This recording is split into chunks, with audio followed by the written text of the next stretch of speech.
আমার এই কাকা আসছেন কোথা থেকে? পাটশাড়ি থেকে। হ্যাঁ, 5 গ্রাম ইউনিয়ন। 5 গ্রাম ইউনিয়ন, পাটশাড়ি গ্রাম। জেলা কোনটা? নড়াইল। নড়াইল জেলা, থানা কালিয়া। কালিয়া। এই গিরের বাটি বাস করে কি আগে উটাকা বসতে পারতেন? না। পারতেন না, এখন বসতে পারেন? পারি। তা বসে একটু দেখান তো মানছি রে। আগে কিন্তু বসতে পারতো না, উটাক্কা গিরের বাটি ভাস করে। তাই আপনাদের কাছে রিকোয়েস্ট করব, যে যেখান থেকে গিরে এই ভাজ হয় না, মাজায় কোমরে ব্যথা, টাটায় চিল্লায় জবার জ্বালা যন্ত্রণা, আমারে দেখাইতে পারেন আল্লাহর প্রতি ভরসা নিয়ে এসেন। তবে এতটুকু বলি, এই মুরব্বীর জন্য একটু মন খুলে দোয়া করবেন। আল্লাহ পাক রব্বুল আলামিন আমার হাতের ছিল মাফ করেছে, নগতে আল্লাহ ইনার ডাক শুনছে। আমার হাতের ছিল পারবাটি ভাজ হয় না, গিরের বাটি ঘরতো না, আর এখন বসতেছে চলতেছে। এখন কেমন লাগতেছে? ভালো লাগছে। ভালো লাগছে?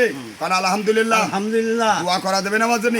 ইনশাআল্লাহ। আলহামদুলিল্লাহ। আরো 5 জনকে জানাবেন। হ্যাঁ। তাই আপনারা আমার জন্য দোয়া করবেন, ভিডিওটা 10 জনের কাছে শেয়ার করবেন, ফলো দেবেন, লাইক দেবেন, কমেন্টে লিখে জানাবেন। সবাই ভালো থাকবেন, আল্লাহ হাফেজ।